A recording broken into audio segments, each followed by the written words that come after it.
Hello, welcome to the Jay Show. It's so good to have you here. This is Dr. Jay Smith. This is now the 13th episode. That's a lot of episodes I have over here with me. Well, Hatun Tash, it's good to have you back again. Thanks for having me again, Jay. This is number 13.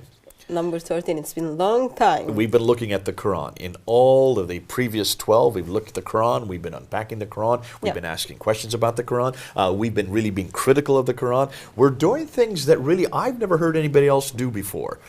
Give us some of the things that we have come up with so far. So far we are trying to deal with the claim Muslims are making that Quran throughout history never changed. It is exactly the same Quran that Muslims are reading today all around the world. Not even dot of the Quran changed. Yet, so it doesn't matter whether you are in Sumatra, it doesn't matter whether you are in Iran, it doesn't matter whether you're in London or United States or any country, anywhere in the world, the Arabic Quran they're reading, we're not talking about translations here, the Arabic Quran they're reading is exactly the same in every country. From Malaysia to Alaska, from Jordan to Turkey, from Africa to Russia, wherever even you are. Timbuktu, it doesn't matter. It doesn't matter. The Arabic Quran you are reading is exactly the same. This is what I've heard for and 35 years. years. It has been exactly the same since 650. Okay. So we are looking at you that. say 650 because that's Uthman. That's the when Uthman canonized the Quran and then ordered to burn all the manuscripts. So the traditions tell us. That's what tradition tells us. Yet in 2017, in somehow God has been gracious to us. We've got 26 different Arabic Qurans from the Hafs Quran. Hafs Quran is the Quran which has difference from the Hafs Quran. It means difference from this Quran that we've got right 26, here. This red one here. Yes, that's the Hafs Quran. Yes, that's the canonized Quran that we use in the world today. That's the one that we use here in Britain, and that's the one I've grown up with. But you're saying that there are 26 other ones different than that. Yes, 26 other than 26 different Arabic Qurans other than Hafs Quran. In the Arabic text, not in the English text. Yes, we are talking about the Arabic scripture because we are aware that Muslims don't take the translations of the Quran as the Quran. We are looking at the Arabic writings and then we are comparing the Arabic writings. So we've got 26 different Arabic Qurans. We sat down and then we looked at the variations to hoping to find 10 or 20 variations from one Quran to another Quran. Yet we came up 45,339 variations from one Quran to other Quran. Ooh, it boggles the mind. It just boggles the mind. We didn't have chance to look all the 26 Qurans. So You've we only looked at only 23 of them, haven't you? 23 or 24. And that's where you found the 45,000 already. And you found quite a few more just a few weeks ago. You found over 1,300 just within a week's period. You're still going to keep working on it. I hope you continue to do so. We'll probably have to do another series of these in about a year or two. And by that time, it'll maybe have doubled the number you have found. Actually, I'm hoping by that time, soon after Muslims watch this episode, they will able to prepare a critical edition of the Quran for us, that we can just do the work, that we can just go through the work they have done for us. Okay. I don't think it should be Christians' job to look at the Arabic Qurans and then see how they messed up. So we are hoping that very soon Muslims will produce critical version of the Quran and then we can look at that Quran. And the only reason you have done this, Hatun, is because of the claims you're hearing all the time. Yeah.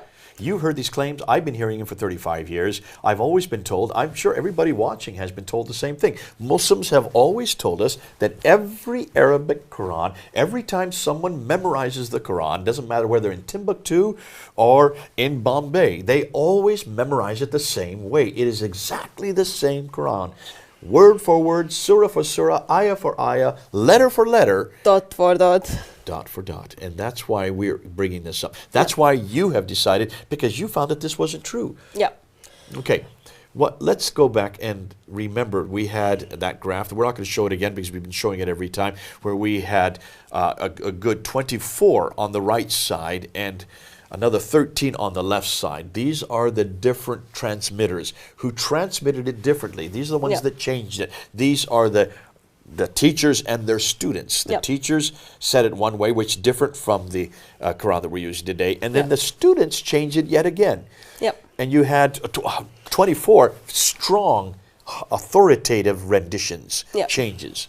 And then you have 13 not so strong. Yeah. So as we compare the Qurans, we see as Uthman sent the Quran, perfect Quran to city, with someone who knew the Quran very well. Soon after Quran arrived that city, teachers start disagreeing with their students regarding what it's supposed to be in the Quran. And then we are talking only first couple of centuries of Islamic history. By end of 10th century, we end up having like over 30 different Arabic Qurans. According to Muslims, it's only how you recite it. Yet when we look at the Qurans as an individual, we see actually written form of the Quran is different from one another, and it does changing the meaning of the sentence. It does changing the theology in certain verses. And to prove that, we have been looking at some verses. Yeah. We're just looking at a smattering of verses because of the fact that, hold on a minute, it's just too much to look at all the 45,000. Yeah. We're just giving you a facsimile of what is out there, yeah, just to make our point. And we have been very careful to not only show these verses, we're showing them pictures of them both on the left in the Hafs. We're yeah, using the Hafs as our official Quran. official one, comparing others like the Warsh, Ibn Kathir, and others, yeah, to show how different they are, verse by verse by verse. Let's go back to that. We've looked at Surah 1, we've looked at Surah 2, we've looked at Surah 3, we've looked at Surah 7, we've looked at Surah 9. Now we're moving into Surah 10. Let's look with Surah 10, Ayah 2. And let's have our Arab speaker go ahead and read what the Hafs says and what the Warsh says for these two, the same word. حفص لساحر ورش لسحر.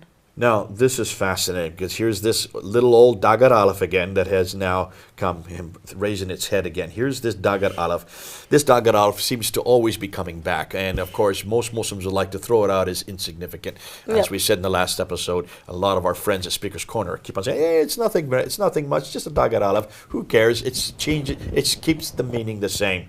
So let's see if it does keep the meaning the same in this surah, in this ayah. In the translation in the Hafs, with the Dagar Aleph there, it says this: have the people been amazed that we revealed, and they're talking about revelation here, to a man from among them.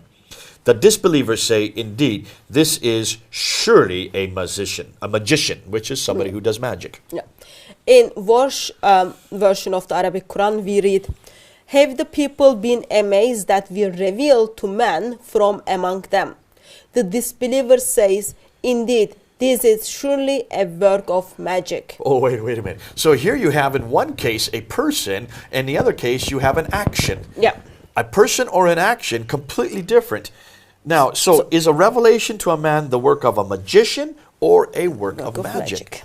That's a good question to ask our Muslim friends. And as I said in previous episode, we will never know what Allah meant in the first place. We don't, because both of these, both the Hafs and the Warsh, are much later. They're coming to us in the 9th and 10th century. They're not even the original ones, and so that's why it's very important that we look and say, folks, you've got a problem here. Muslims, you've got a problem here, because is a man... if this concerns a man or does this concern an action? By putting the Dagar Aleph there or taking it away, it changes the meaning significantly. Are we talking about the magician or are we talking about the magic? So there are two different things. Even I'm not English speaker, even I am aware there are two different things. There you go. Let's go to the next verse, and this is Surah 15. We're going to jump to Surah 15. We're going to skip 11, 12, and 13. There are so many there, but we just want to get the best that we can show to give an idea of what we're about. And let's look at the Hafs and the Warsh again, and let's look and see what this does to the words there, having our Arabic speaker do this at this time. حفص ننزل ورش تنزل.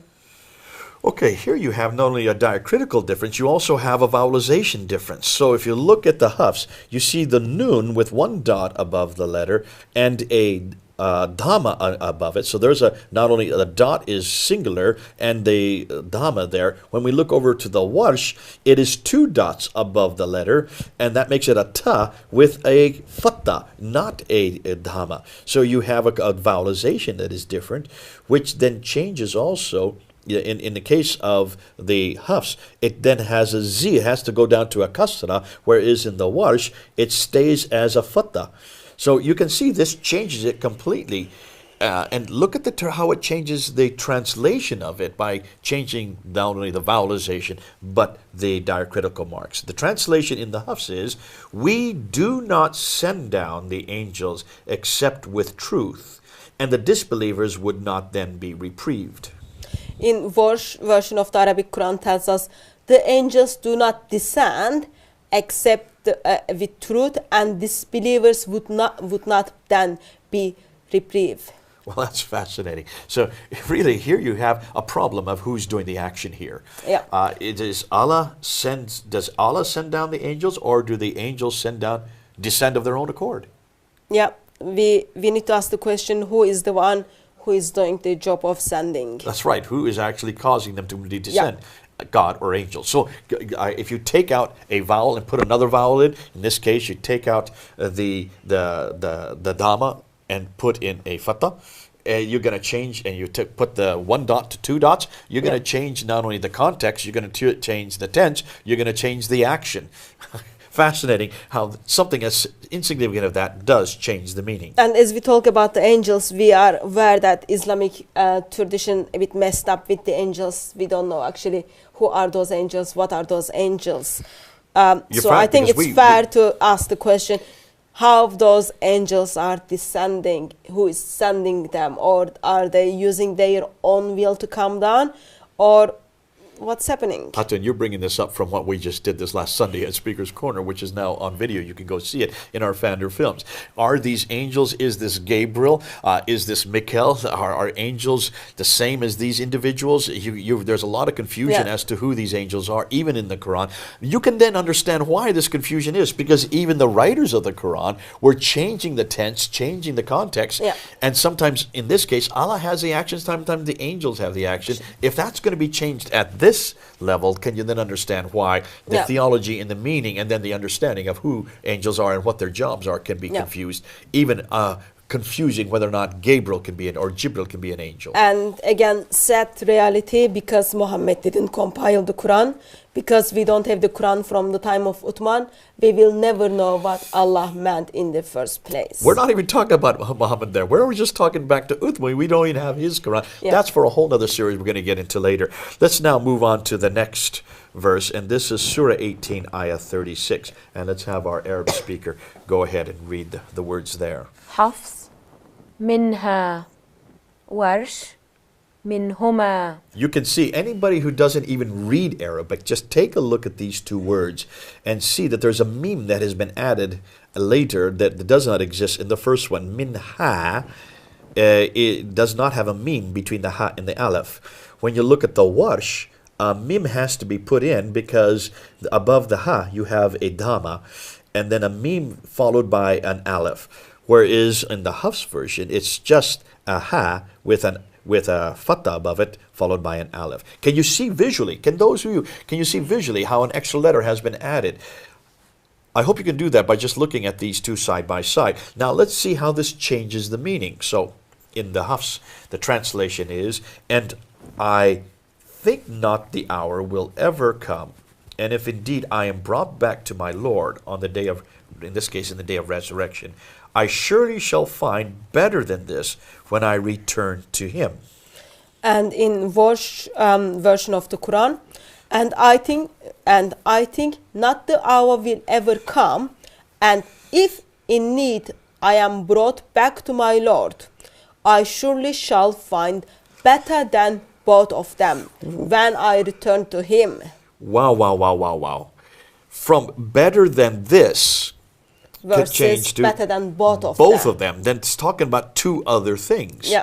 So here you can see, will the companion, when they return, find a better place or a better place than the two others? Yeah. Completely different context here. Who are these two others that the Warsh is referring to, whom he will be better? We will never know. We will never It's know. not just a better than this, singular, it's better than the two of them. Yeah. Plural, or dual in this case. So here you can see by taking, in this case, taking out the fatha and adding a dhamma, which then requires a mim to be added to it, it becomes dual. Warsh has really changed what the Hafs was saying. Which came first, we don't know, because they were both being created in the 8th and 9th and 10th century. But can you see why we're bringing this up? Yep. Visually, you can see the difference. The context changes, Changes. the theology changes, and of course, then you really wonder which is the real one. Which was the one that was really sent down to Muhammad? Well, obviously, I would suggest neither. We will never know. You're saying We that an will awful never lot, know. and you can Because see why. that's important. That's important. Muhammad didn't left Quran. Didn't We leave any Quran for us. Didn't leave any Quran for us. We don't have anything from Uthman. We are just depending on the writings are given to us from 8th century, 9th century, and they're all different from one another. And those verses affects eternity of our dear Muslim friends, and they will never know what meant Allah in the first place. Okay, now, we have not proven that we have nothing from the time of Uthman yet. Yeah. That's in the next series that we're going to get Sorry. into. We're going to look at the earliest manuscripts, and we're going to see exactly what you're saying, that not any of the earliest manuscripts come from the 7th century. They do not come from the time of Uthman. And so that's why we're making assumption here that we cannot prove yet on screen. Okay, let's now move on to Surah 18, Ayah 86. And I will ask our Arab speaker if she can read the Arabic there in the Hafs, and in this case, the Ibn Amir. حفص حمئة ابن عامر حامية. In every previous case where we've seen the Dagar Alaf, it has been the Haf that had the Dagar Alaf, and the other, Warsh and the Ibn Amr. Ibn Amr equals, in this case, also supports the Warsh. Yeah. It doesn't have the Dagar Alaf. I'm sorry, it does have the It Dagar does. Alaf. And in the case of the Hafs here, it has a Hamza, which is missing in the Ibn Amr. So how does that change the meaning? Let's look and see what the translation Yeah. is. Can you read the For the Hafs? Hafs, I I'll will. read the Ibn Amr. Until when he reached the setting of the sun, he found it set in a spring of murky waters. In Ibn Amr, until when he reached the setting of the sun, he found it setting in a spring of extremely hot water. Hold on a minute. Now, Hunter, Where the you're not a sun native set- English speaker, but can you see the difference between murky and hot? I do. What I is do. murky water? What is a murky water? It's murky. It's messy, Cloudy. cloudy, messy. So if you're swimming in a lake and you see it's very cloudy and there's been a Yeah. lot of dust, a lot of Yeah. dirt that has been dug up, you cannot see past and past we your would know hand. you shouldn't go to that kind It's of very water. dangerous. You don't want to swim in a murky water Yeah. because you don't know what you're going to hit. Hot water is completely different. Hot Yeah, water so is what you get in a go hot to springs. Jacuzzi, you go in the jacuzzi and then you get hot water. Jacuzzi. Yeah. Jacuzzi. Okay, so a jacuzzi has hot water, but it certainly doesn't have murky water. Yeah. In fact, I wouldn't get into a jacuzzi if it had murky water, but I will get into a jacuzzi if it has hot water. Yeah, so it talks about sun setting place, and in one of the occasions, according to Hafs, it's in a murky water. According to Ibn Amr, it is extremely hot water. So if you take away the dagar alaf, but add in a hamza Hamza. in one case, or you take out the hamza and add a dagar alaf, it changes from murky to hot, from murky Yeah. to hot. Now, Extremely hot. there's a huge difference between dark and gloomy and extremely hot water. Yeah. I'll go with the hot water. I wouldn't go with the murky water. One's more healthy than the other. As you say, jacuzzis are fun to be in, providing it's not too hot. Fascinating, isn't it? Because this Yes. changes the context. It changes what is happening. This is the story. You know the story of. This is Yeah, the story where of Dual Karnain. Yeah, where Dual they find Karnain. the sun setting place. Or Alexander the Great Yeah. in Surah 18. And he's looking and he sees the sun setting in murky water or in extremely hot water. And then when we look at the traditions, there are the people who are sitting there. So are the people are sitting next to murky water, or they are sitting on the next to extremely hot water? You can understand. In fact, stop and think a minute. Hold on a minute and see. Why would you change it from murky to extremely hot?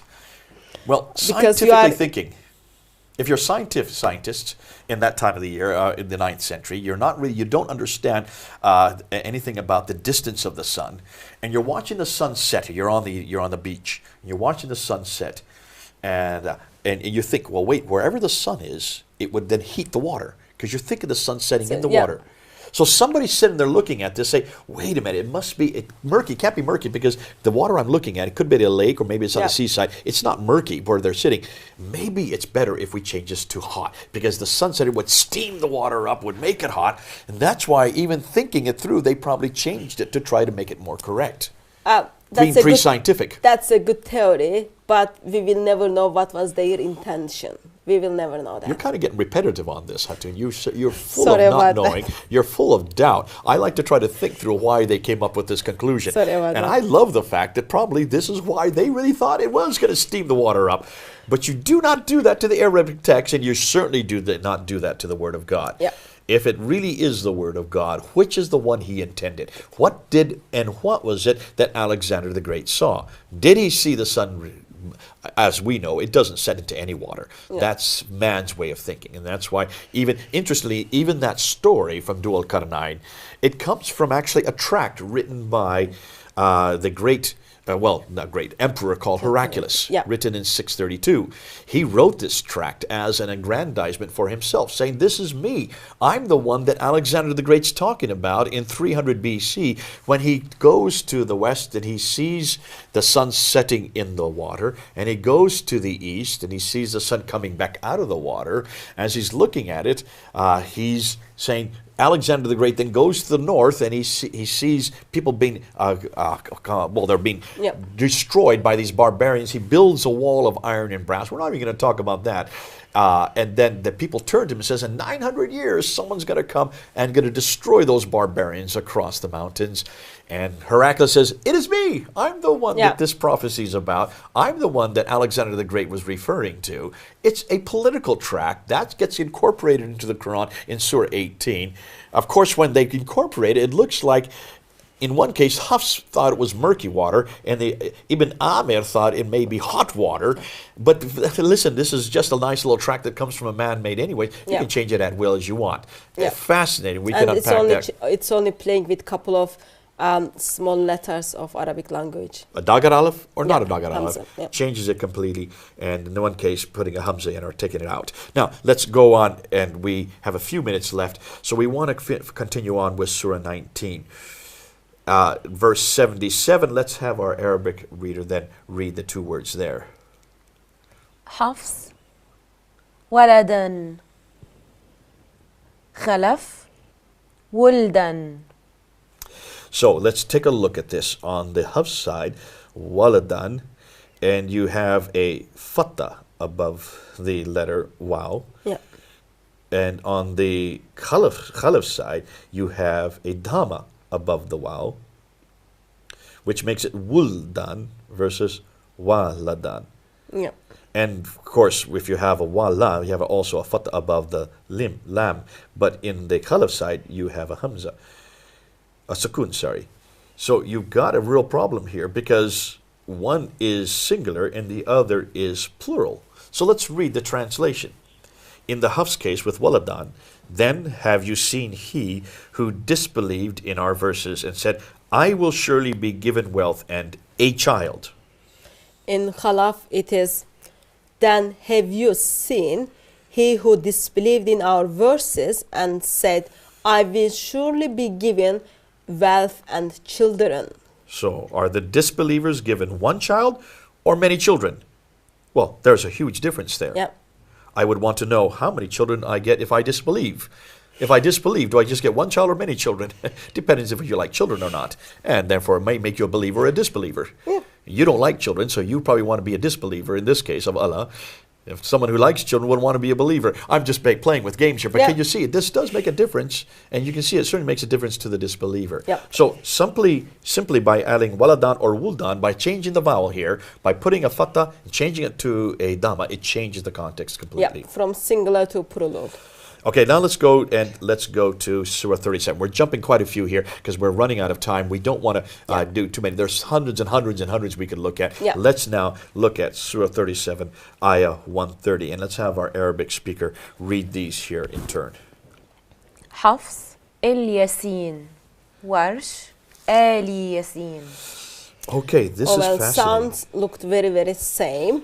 It's both talking about Elias, Yeah. the prophet Elias, but it makes a huge difference by either il or ali, by either putting an aleph there with a kasra at the bottom, or putting an aleph there with a fatha at the top and a hamza before it. Can you see what happens? It changes it from peace be upon Elias, the prophet, Versus peace be upon the family of Elias. Well, wait a So, minute. If I was the get less. family, I would rather go with the Warsh. If you don't like your family, and Elias didn't get along with his family, he wants to go with the Hafs. So I'm sure his family would like to know, wouldn't you? I would like to know, if I were his family, as to whether I'm included in that piece or In only that he is blessing or included not, on that yeah. piece. And that he has a big difference, theologically speaking, too. Because is the whole family come along with him? Are they incorporated into his blessing? Or Yeah. only he incorporated into that blessing? That has a huge difference, would make a big significance. And I would like to know that significance. And we will never know. Oh, there you go again. You're kind of getting used to that one. Let's go on to Surah 38, Ayah 45, and let's read now the difference between the Hafs and the Al-Bazi here. حفص عبادنا البزي عبدنا. Wow, okay. I just let people look at that, and you can see here's the Dagar Aleph been added again. The Dagar Aleph, in this case, has been added in the Hafs, and it's missing in the Al-Bazi. And when you take the Dagar Aleph and you add it or subtract it, it comes back to either plural or singular. We had one of Yeah. these similar to that, so this is similar to that we had earlier. So the translation in the Hafs would be, and remember our slaves, Abraham, Isaac, and Yaqub, the owners. In Al-Bazi it will be, and remember our slave, Ibrahim, Isaac, and Jacob, the owners. Here, yeah, immediately you can see there's a problem here. Hafs has it correct. I would suggest the Hafs probably has it correct. Why, Hatun? Why does Hafs have it correct? Because after using plural vocabulary, he's giving us 3 different names, and in the context, it's plural. It has to be plural, doesn't Yeah. it? So with the Hafs, with the Dagar Aleph, it makes sense, and it also is consistent because there are 3 names: Abraham, Isaac, and Jacob. Jacob and Jacob. So Abraham, Isaac, and Jacob are 3. So therefore, slaves would make sense. Yeah. Why in the world did Al-Bazi put it back to slave And we will never know. when he then contradicts himself by saying owners plural? Yeah, I guess again we have to remember what Al-Kindi said. Quran cannot be word of God because it has very, very poor Arabic, and we see from Al-Bazi's writings, yes. We're going to pick up and we're going to have one more segment, and we're going to introduce 5 more examples before we wrap the whole thing up. But Yeah. can you see what we've done here just by looking at these, going up through and including Surah 38, Ayah 45? Obviously, there's a problem here. These are difficulties you can't just slough away. You can't just walk away. Muslims, be careful. These are things that you need to deal with. We're bringing this up here because we have heard over and over again that your Quran is perfect. It's inimitable. I love that word. You use it all the time. It has no error. It has no contradiction. It has no historical anachronisms. Everything you see in that Quran, you believe, is on those eternal tablets that exist in heaven, that were revealed to Muhammad over a 22-year period from 610 to 632, and that were compiled completely at the time of Uthman, and that it's never changed. Nothing has changed. You really do believe that everything you're looking at is exactly as it has been. We're showing you now that this is not the case. This is difficult, I know, and many of you are going to get upset, and many of you are going to try to ask your scholars. You're going to go to your imams and say, is this true? What Hatun has found.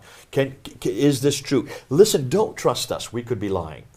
Don't think that what we're saying in here is the end of it. You go and you look at these Qurans. You look at these slides. Pull them down. You do a comparison between one picture and the other picture. Look at the words within them. Look at, we didn't write this. This is not our writing. Hatun did not waste her time doing this. All she did was collect them. You now look at it and you come to a conclusion and realize that everything we're pointing to proves that this is nothing more than a man-made book. God bless you. It's good to be able to talk to you. This is the end of the 13th segment. We have one more to go where we're going to wrap it up and show you some really devastating material, and then we're going to come to conclusions and let you come to your conclusions. This is Jay, then, over and out here in London.